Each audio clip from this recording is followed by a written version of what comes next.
Do you ever want to take a break from work and go on a short vacation? Maybe somewhere warm like Florida or the Caribbean while also saving a few bucks?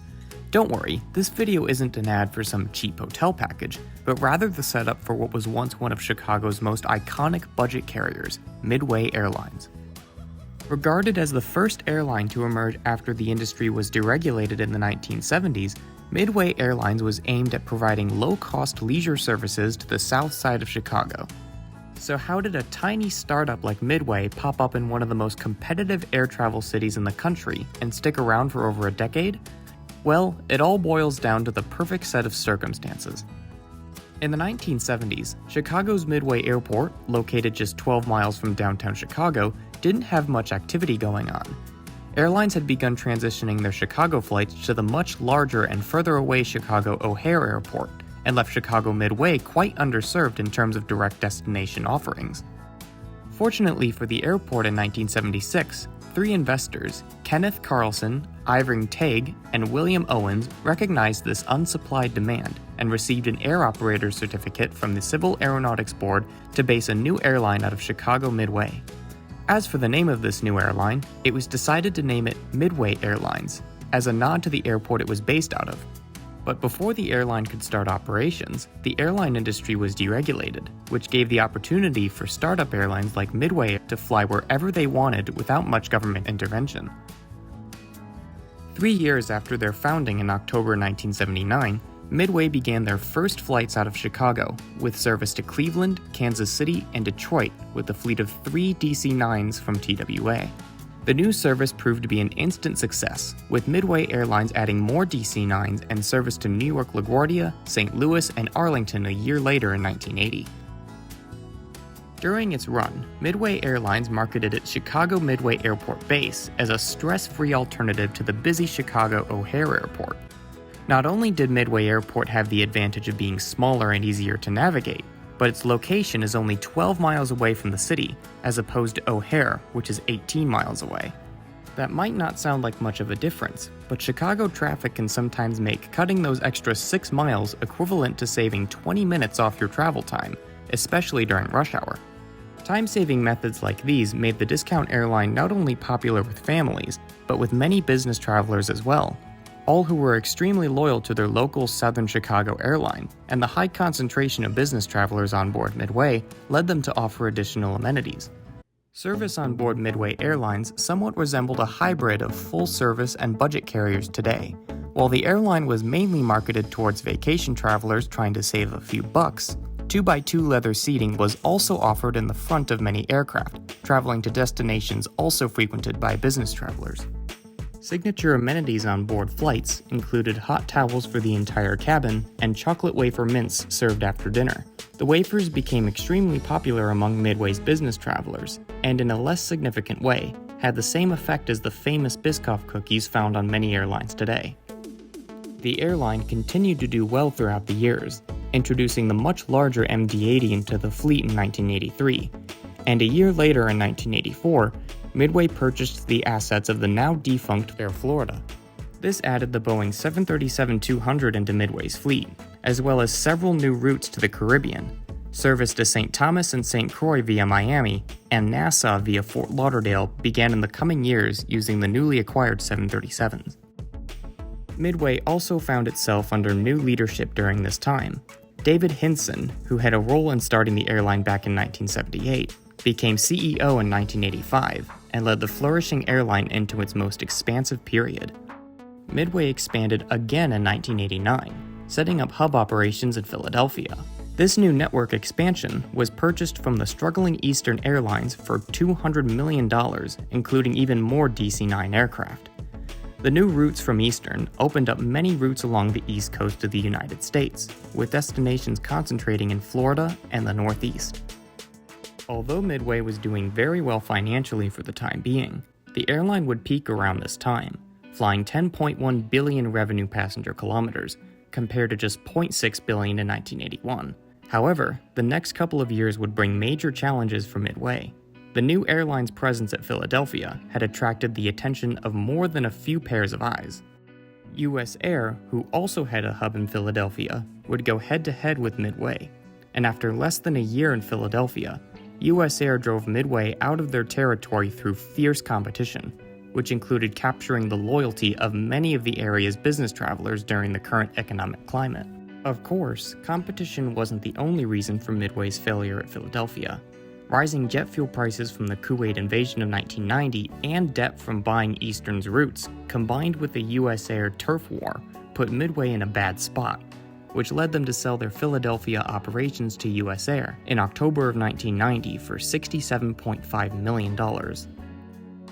Although Midway had downsized back to their home in Chicago, the company's troubles weren't over. The 1991 Gulf War would cause jet fuel prices to climb even further, which caused a problem for all airlines. The conflict had also led to a decrease in passengers, which would prove to be devastating for leisure airlines at the time, especially Midway. The decrease in passengers, combined with an increase in costs, caused Midway to file for Chapter 11 bankruptcy in March 1991, citing rising jet fuel prices and factors from the current economic recession.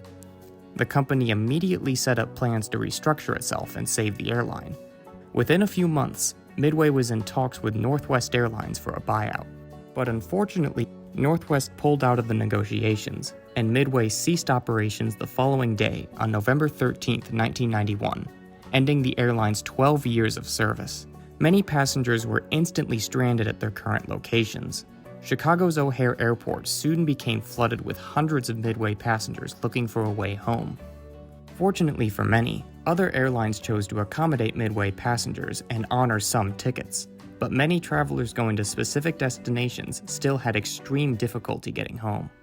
Employees of the airline that were laid off without warning became furious and expressed their disdain for Northwest by boycotting them outside Chicago Midway Airport, blaming them for destroying their beloved airline.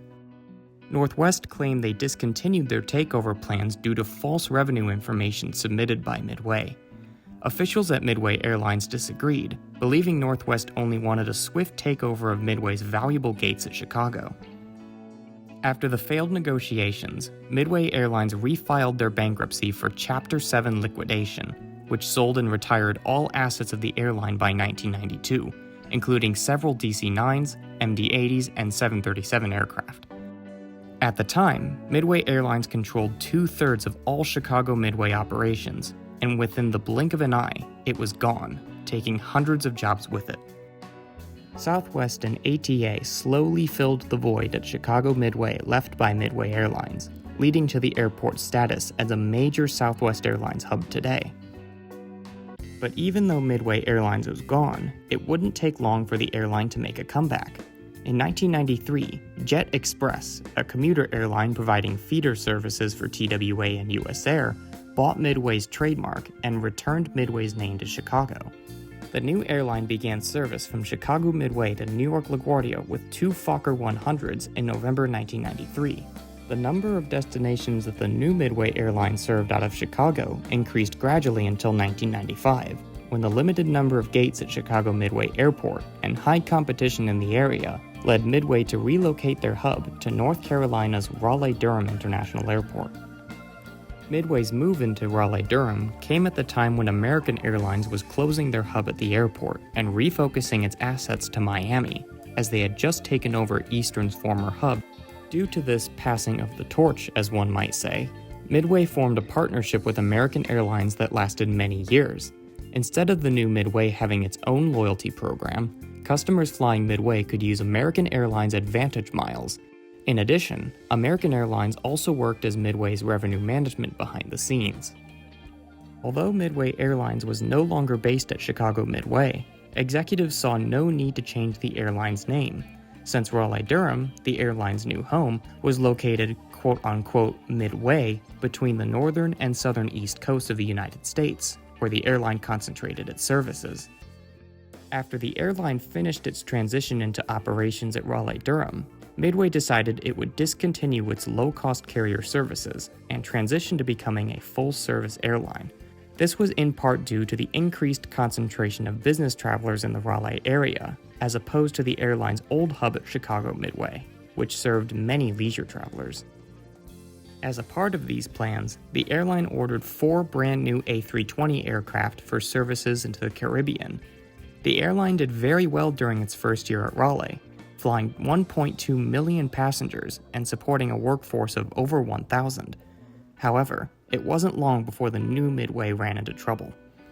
The Caribbean services ended up having to be cut from the airline's route network due to financial reasons, and the A320s were rescheduled to cross-country destinations, including Los Angeles and Las Vegas, among others. While some of these new routes did well, it became apparent that the A320 wouldn't be a part of Midway's future, and the last of the type was removed by 1999. To continue to fuel their expansion plans in the meantime, Midway raised money from investors and went public on the Nasdaq Stock Exchange. This allowed them to purchase additional aircraft, the CRJ-100, but raising money attracted more than a few eyes. In March 1999, the airline situation again began to worsen. Southwest Airlines and U.S. Airways announced they would be serving the Raleigh market and brought heavy low-cost competition to the area. To respond to this, Midway ordered 15 737-700s. This was not only to complement their regional jet fleet, but also to keep its dominance at the airport. By the end of 1999, revenues were up to $218 million, but profits had fallen from $15 million the previous year to just $9.8 million. Although the airline was still making money, their financial position was weakening, and it wouldn't take much of a disturbance in the market for the airline to be swept off its feet. Unfortunately for Midway, they lost many passengers to the new low-cost competition, which drastically decreased their much-needed revenues. The cash outflow became so great that on August 13, 2001, Midway filed for Chapter 11 bankruptcy, citing high fuel prices, a downturn in business travel, and slow growth.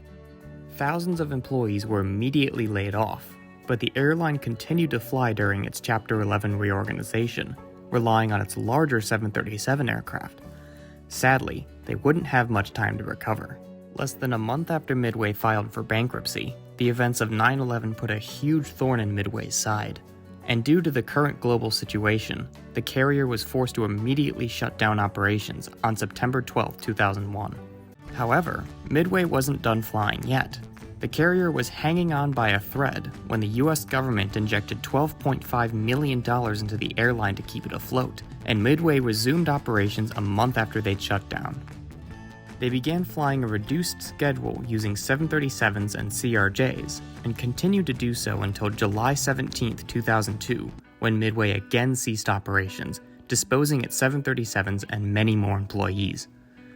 The carrier resumed operations again under U.S. Airways Express, with a handful of CRJs out of Raleigh.